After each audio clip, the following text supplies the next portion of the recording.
매일 아침 한국 쪽으로 절을 올리는 스리랑카의 외국 남자가 공장 사무실에서 어떤 상황에 처했습니다.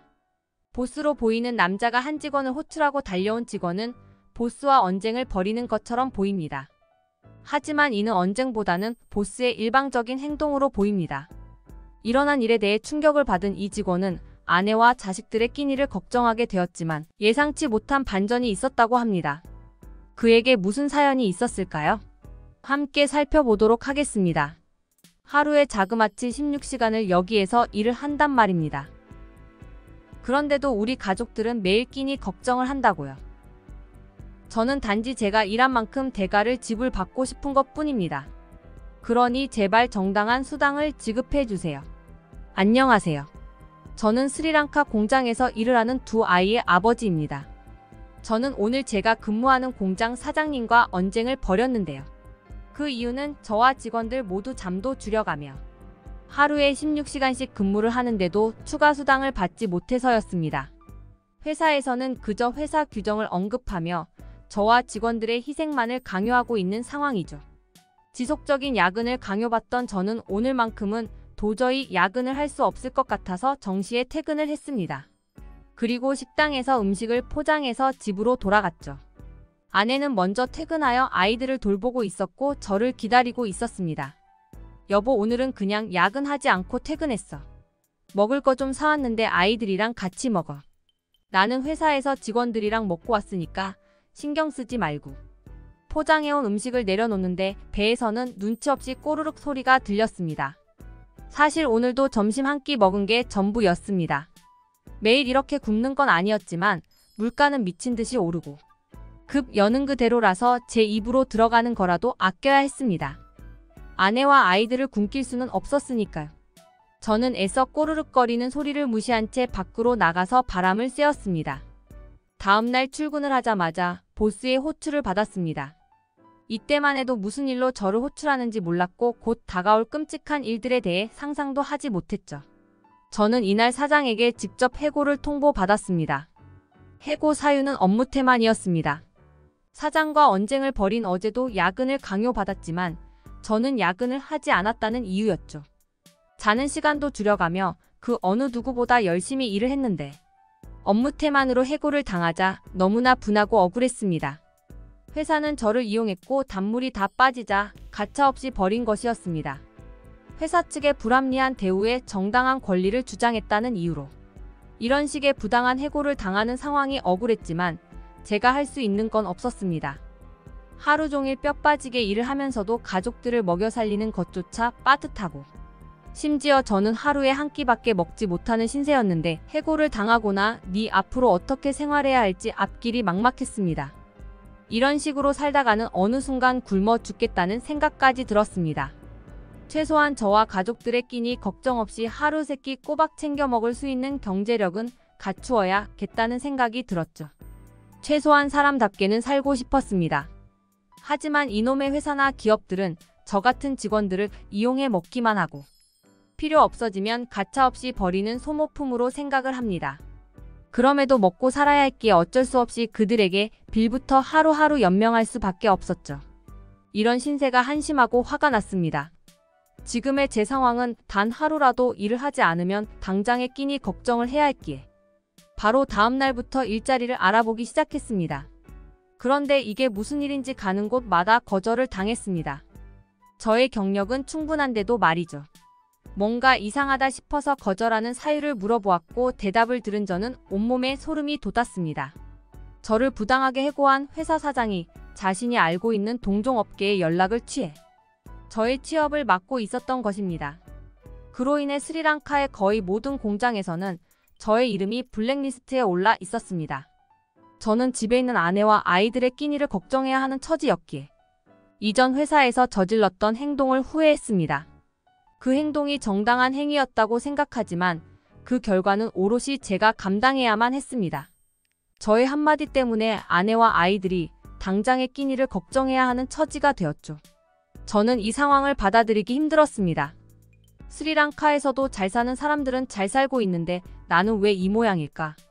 그들처럼 부자는 아니어도 최소한 가족의 끼니 걱정을 하는 지금의 상황은 뭔가 문제가 있다고 생각했습니다.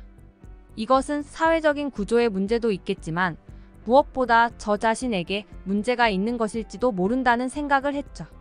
이날 저는 일자리를 구하기 위해 스리랑카의 수많은 공장들을 돌아다녔지만 일자리를 구하지 못했고 집에도 들어가지 못한 채 혼자서 많은 생각을 했습니다. 결국 저는 그동안 일해오던 전문성을 포기했습니다. 이 분야의 공장에는 취업하는 것이 불가능했기 때문이죠. 그래서 완전히 다른 분야에서 새롭게 출발하기로 마음먹었고 일자리를 찾아다니기 시작했습니다. 다행히 이전 회사의 그늘에서 벗어나자 저를 적대적으로 대하거나 기피하는 곳이 사라졌습니다. 비교적 쉽게 일자리를 구할 수 있었죠. 이때까지만 해도 새로운 출발을 무난하게 시작할 수 있을 것 같았습니다. 저는 새롭게 찾은 일자리에서 성실하게 일을 하기 시작했고 일을 시작한 지 보름 정도 지났을 때였습니다. 저는 이날 또 한 번의 갑작스런 해고 통지를 받았습니다. 도대체 이번에는 왜 해고당한 거지? 제 머릿속은 복잡해졌습니다. 이번에도 해고 사유는 제가 이해할 수 없는 것이었습니다. 일을 너무 열심히 해서 다른 직원들에게 위화감을 조성했다 라는 이유였죠. 어처구니가 없었지만 저는 늘 갑이 아닌 을의 위치에 있었기에 그들의 말에 휘둘릴 수밖에 없었습니다. 나중에 알고 보니 해당 공장도 이전 회사의 지인이 운영하는 공장이었습니다. 우연히 이 공장의 지인을 만나러 온 이전 회사 사장이 제가 근무를 하고 있는 것을 보고 넌지시 입김을 불어넣은 것이었죠. 부당한 처우에 대한 지적을 한 번 했다고. 이렇게까지 사람을 궁지에 몰아넣는 이전 회사의 사장이 이해할 수 없었고 너무나 원망스러웠습니다. 그럼에도 제가 할 수 있는 일은 아무것도 없다는 현실이 저를 더욱 비참하게 만들었죠. 상황이 이런 지경까지 되어버리자 스리랑카 공장에서 일을 해 서생계를 유지하는 게 불가능하다는 생각을 하게 되었습니다. 더 이상은 가족들에게 숨길 수가 없어서 아내에게 이 모든 사실을 털어놓았습니다. 더 이상 생계를 유지하기 어려운 상황이 되었다고.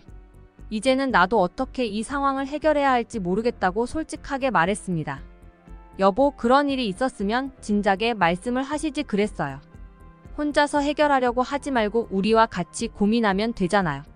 아시아 국가인 한국에 일을 하러 떠났다가 돌아온 사람들은 다들 엄청난 부자가 되었다는 말을 제가 일하는 곳에서 들었어요. 한국에 가고 싶어 하는 사람들이 많아서 경쟁률은 엄청 심하다고 하던데 그쪽을 알아보는 건 어때요? 만약 당신이 한국에 일하러 가게 된다면 아이들은 제가 어떻게 해서든 먹여 살릴게요. 어차피 스리랑카의 공장에서는 더 이상 일을 할 수 없는 상황이었기에 꿈같은 이야기였습니다. 만약 한국에 갈 수만 있다면 저와 가족에게 굉장한 기회가 될 것이라는 느낌을 받았습니다. 고민은 그리 길지 않았습니다. 그 즉시 저는 아내에게 아이들을 부탁하고 한국에 가기 위한 준비를 했습니다. 궁하면 통한다고 엄청난 경쟁이 있었지만 운 좋게 한국에 일을 하러 떠날 수 있었습니다. 저는 한국의 수원이라는 곳에 있는 공장에서 숙식을 하며 근무를 하게 되었습니다. 처음에 한국에서 일을 할 때에는 스리랑카에서처럼 이용만 당하고 정당한 대우를 받지 못할까봐 노심초사했습니다. 하지만 스리랑카에서 하루 16시간을 근무하고 월급 25만 원을 받았었는데 한국에서는 기본급만 10배 이상을 받았습니다. 그야말로 처음에는 꿈인지 생시인지 구분이 안 될 정도로 현실 감각이 없었죠. 이 기회는 제 인생에 두 번 다시 오지 않을 인생 최고의 기회라는 생각으로 죽기 살기로 일을 했습니다. 어느덧 10년이라는 한국 생활을 마치고 저는 스리랑카로 돌아왔습니다. 저는 스리랑카에서 100년 동안 일해도 벌지 못할 돈을 벌게 되었습니다. 그 돈으로 스리랑카에서 월세를 받을 수 있는 건물을 매입했고 고정 수입을 만든 다음 한국 음식을 판매하는 식당을 차려서 아내에게 운영을 맡겼습니다. 그리고 저는 회사를 하나 설립했는데 10년 전 저를 부당하게 해고했던 회사와 같은 종류의 경쟁회사였습니다.